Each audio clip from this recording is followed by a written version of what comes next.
Stop scrolling. Yes, I am talking to you. I am going to share why you are unhappy most of the time, how to create and achieve what you want in life. Stop daydreaming, looking into the past. Stop trying to imagine a better future and start doing. What level of action are you living or working to? Do you want a change in your life? Do you want more money, to lose weight, change jobs, create wealth, get a partner, or just have a happy life?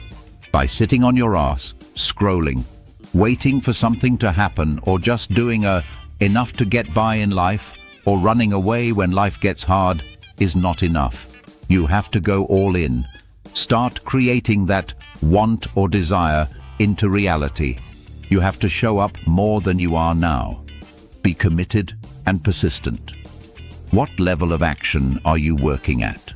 I bet you do not even know. See, there are 4 levels. If you want something, if you want a change in your life, then there is only one action you need to take. Watch and learn something, rather than wasting your time scrolling. In our ongoing exploration of mental fitness, we've discussed the balance of energies and the impact of childhood experiences. Today, we're diving into a concept that underpins all aspects of personal growth and well-being. Action. Specifically, we'll explore the 4 degrees of action and how understanding them can revolutionize your approach to mental fitness. Understanding the 4 degrees of action. Do nothing, freeze state, retreat, runaway state, normal action, pleasing state, massive action, fight state. At first glance, these might seem like a spectrum of energy expenditure. However, the truth is far more complex and fascinating. The illusion of inaction.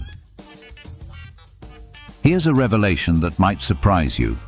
All 4 degrees of action use the same amount of energy. Yes, you read that right. As counterintuitive as it may seem, doing nothing requires just as much energy as taking massive action. The difference lies in how we channel that energy. When we choose to do nothing, we're not actually inactive. Instead, we often find ourselves expending energy on making excuses, justifying our inaction, or grappling with feelings of guilt or anxiety. As I sit here reflecting on times I've chosen inaction, I realize it's never truly nothing. It's a conscious choice that requires mental and emotional effort. Retreat, a misunderstood action. Similarly, a retreat is not about conserving energy. It's about redirecting it. When we retreat, we're often processing, reflecting, or healing. This too requires significant mental and emotional resources. The trap of normal action. Normal action, just doing enough to get by, is what I call slow death.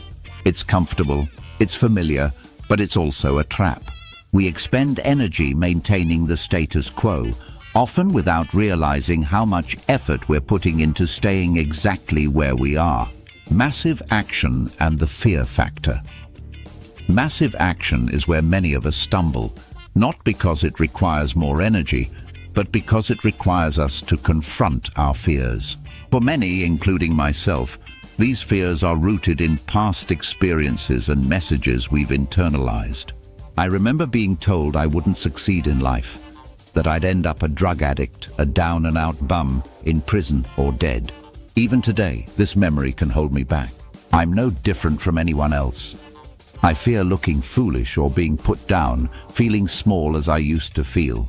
The fear, false evidence appearing real, that holds us back from massive action often stems from what I call a worthless wound. A belief instilled in us that we're not good enough to succeed. Action as a constant. Here's a crucial realization. We're always taking action, every second of the day. Even our thoughts are a form of action.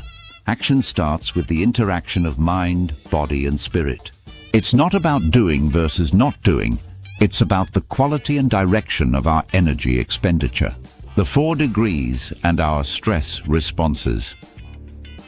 Interestingly, the 4 degrees of action can be seen as opposites to our instinctive stress responses: fight, flight, freeze, and fawn.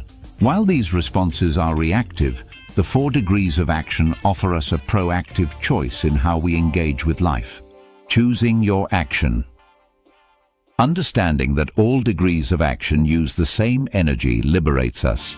It means that choosing massive action doesn't require more of us energetically. It just requires us to redirect our energy from excuse-making, retreating, or maintaining the status quo into forward momentum. Practical steps for elevating your action. Awareness. Notice which degree of action you default to in different situations. Energy audit. Recognize how you're using your energy, even when you think you're doing nothing. Fear confrontation. Identify the fears holding you back from massive action. Are they based on old messages or experiences?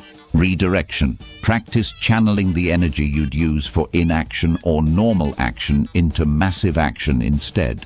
Start small. Remember, massive action doesn't have to be grandiose. It's about fully committing to moving forward. Conclusion. Action is everything in life. It's what we all have in common. By understanding the 4 degrees of action and recognizing that each degree uses the same amount of energy, we can make more empowered choices about how we invest our mental and emotional resources. Remember, you're always taking action. The question is, which degree will you choose? This week, I challenge you to notice your action patterns. When do you default to doing nothing or retreating? When do you stick to normal action? And what would it look like to choose massive action instead? Share your experiences and insights in the comments below. Let's support each other in redirecting our energy towards the actions that truly serve our growth and mental fitness.